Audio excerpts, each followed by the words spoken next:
The Eastland Chronicles, Emma Grossman.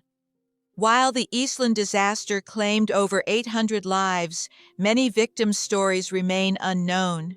To honor them, I dug into archival sources like the July 26, 1915 edition of the Daybook, published in Chicago. From those faded pages emerged poignant tales of many individuals lost that day. Over the next few posts, I will spotlight those untold stories and lives cut short. My goal is to memorialize overlooked victims and humanize this tragedy.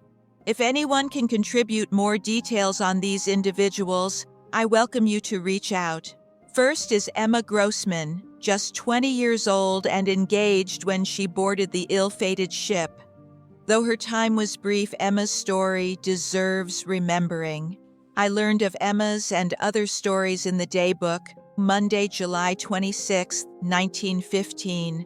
To view this and other issues of the Daybook, see the Illinois Newspapers Collection site. Here is the excerpt.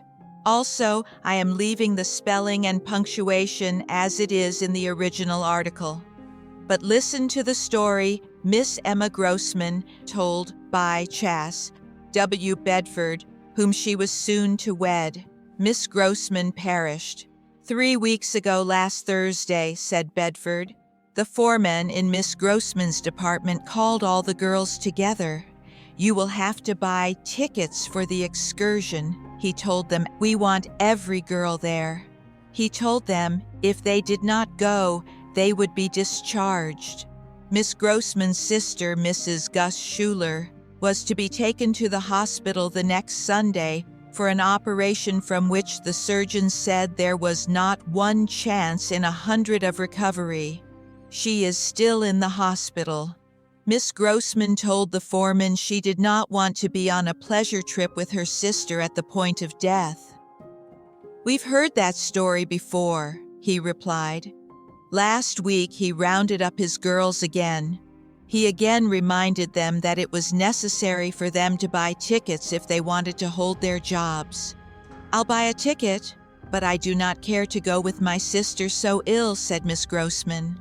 You'll buy a ticket, and you'll go on the excursion, or you soon won't be working here. That's what Miss Grossman said, the foreman replied. Miss Grossman bought the ticket. She also had to buy a paper hat, cane, and paper bell.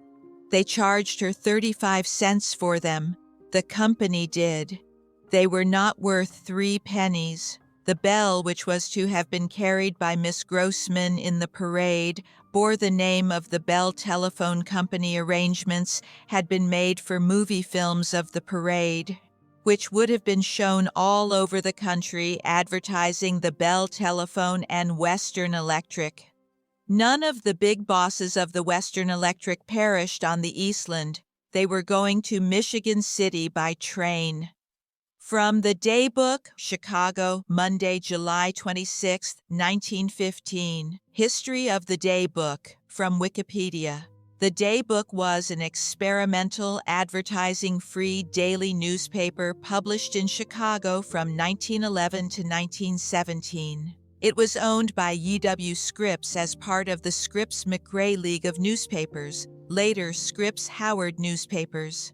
It was printed in tabloid size to save costs. With the Daybook, Scripps sought to eliminate the often adversarial relationship between his editorial staffs and the advertisers that sustained them.